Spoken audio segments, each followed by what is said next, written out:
আমি মাঝে মাঝে বক্তৃতা বলি, সিঙ্গাপুরে জুতা পালিশের জন্য মুচি নাই, ডিজিটাল মেশিন আছে। জুতা ঢুকাই দিবেন, পালিশ হয়ে বাইর হবে, ভিতরে ডলার দিয়ে দিবেন।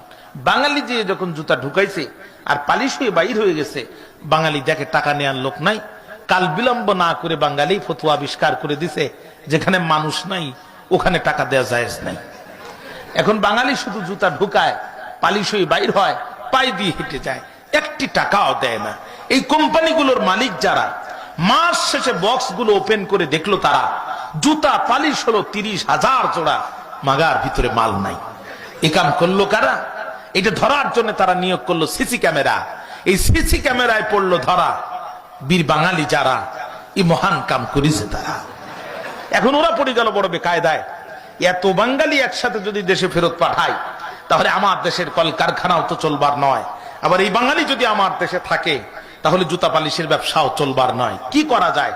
ওরা সফটওয়্যার ইঞ্জিনিয়ারদেরকে ডাক দিয়ে বলছে, বাবা বেতন তো নিবা, একটু উপকার কি করবা, এমন একটা সফটওয়্যার বানাও যাতে বাঙালিও থাকে, জুতা পালিশের ব্যবসাও চলে।